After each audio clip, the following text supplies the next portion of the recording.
It's October 16th, 2017, and it's time to review 5 of the most outrageous, infuriating, or just plain baffling things that have happened lately. It's your Facepalm 5. Let's count them down. Number 1. Trump threatens to abandon Puerto Rico. If his own words and actions haven't been enough to convince you that Donald Trump is a racist shit stain, there's probably nothing I can say that's going to change your mind, particularly if you are still on the Trump train following his response to the devastation visited by Hurricane Maria upon Puerto Rico. 3 weeks after Hurricane Maria, over 2/3 of Puerto Rico is still without reliable electricity. Safe drinking water is still difficult to find for many of the island's 3.4 million residents. Hospitals are still struggling to keep enough supplies. Trump responded to this ongoing crisis by doing the same thing he's done all along: blame Puerto Rico's debt and antiquated power grid, and complain about the drain on federal resources created by the relief effort. Last week, he tweeted, quote, "We cannot keep FEMA, the military, and the first responders in PR forever." I would assume most of the first responders are probably from Puerto Rico, so they'll stick around. But can you imagine an American president talking like this about hurricane victims?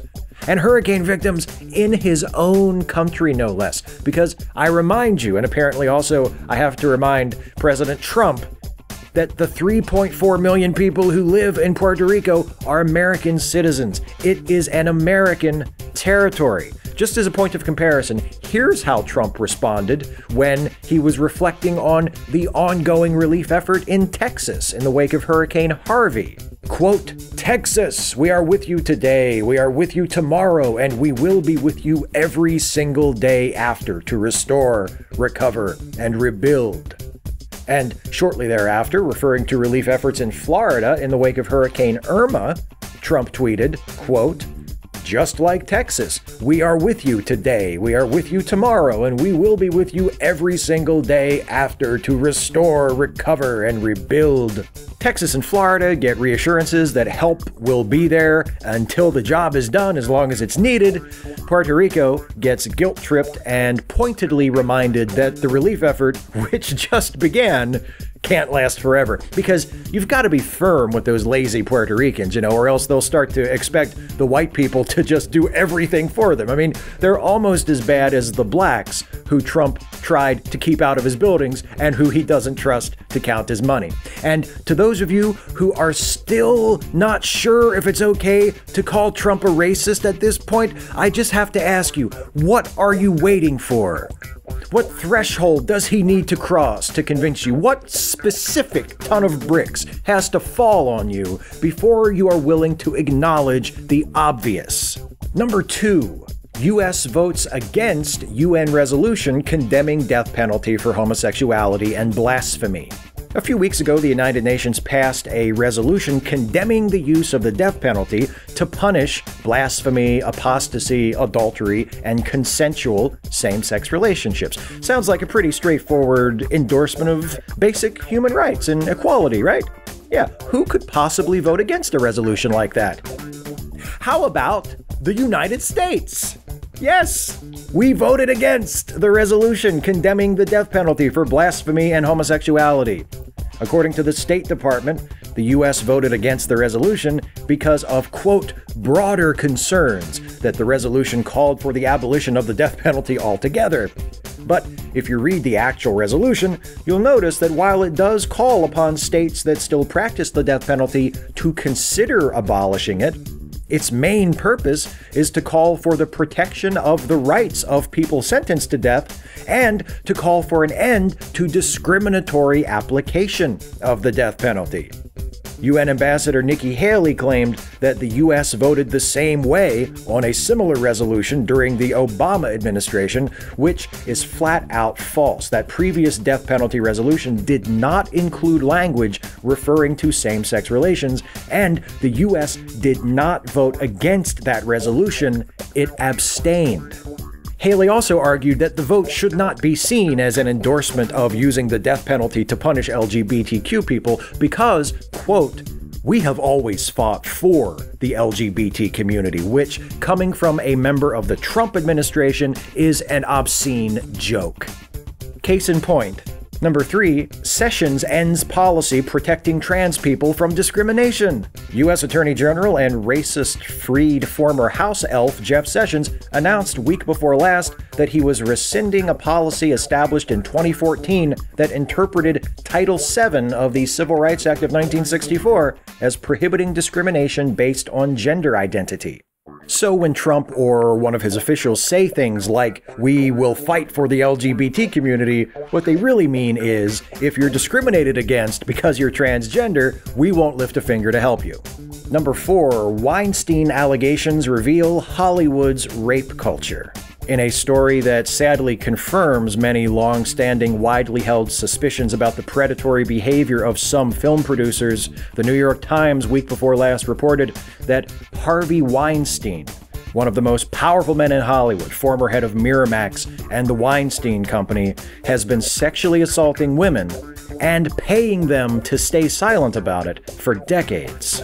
As of this recording, 34 women have come forward to allege that Weinstein sexually harassed or assaulted them, including Rose McGowan, who says Weinstein raped her. Others have begun discussing similar experiences they had in the entertainment industry with people other than Weinstein. Most of those speaking up about experiencing harassment and assault have been women, but a few men have spoken out too, including James Van Der Beek and Terry Crews, who both say they were groped by Hollywood executives. Weinstein has been fired from the company that bears his name, and his name is being removed from many of the TV shows he was credited on as a producer. Roy Price, head of Amazon's entertainment division, has also been suspended following sexual harassment allegations. So maybe Hollywood is finally beginning to take steps to take responsibility for the culture of sexual harassment, coercion, and assault that has existed there for decades. Or maybe that kind of change is too much to hope for, as long as the people who knew about what Weinstein and others were doing and could have done something to stop it, but didn't, remain in positions of influence within the industry. And let us not forget that this is not just a Hollywood problem. For example, don't forget who the current president of the United States is. And now, speaking of whom, it's time for the segment devoted to some of the other things Donald Trump has done recently to disgrace the presidency and embarrass and/or endanger the United States and the rest of the world. It's number 5, the further misadventures of Lord Dampnut. Please keep in mind, as always, the following is not a complete list. In addition to the aforementioned victim blaming and threats aimed at hurricane-devastated Puerto Rico, Trump announced that he will stop paying cost-sharing subsidies to health insurance companies that help to hold down premiums. He then blamed the so-called implosion of the Affordable Care Act on Democrats and declared Obamacare, which he is openly doing everything he can to sabotage, to be, quote, a broken mess. He announced that, against the advice of his own Secretary of State, he will not recertify the Iran nuclear deal, and said he would terminate the agreement if it could not be altered to his satisfaction. Trump also admitted that Iran has not violated the terms of the agreement, meaning that he is threatening to have the U.S. violate an agreement that Iran is complying with. He gave an interview to Forbes magazine where he bragged that he has a higher IQ than his Secretary of State, who reportedly recently called him a fucking moron in a private meeting.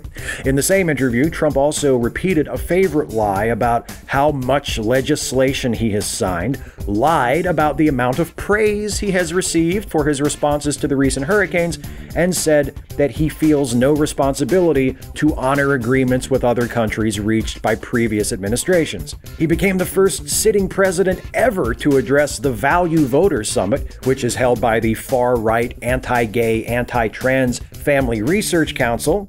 And in a recent speech and an interview with Sean Hannity that followed that speech, Trump seemed to suggest that recent gains in the stock market, A, were due to something he had done, and B, were reducing the national debt.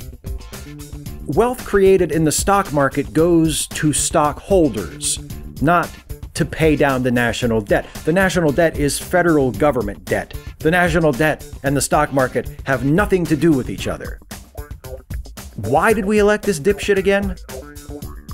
Oh, right. Sorry, I forgot. The racism and the xenophobia. That's 5. Speak out, act out, resist, look after each other.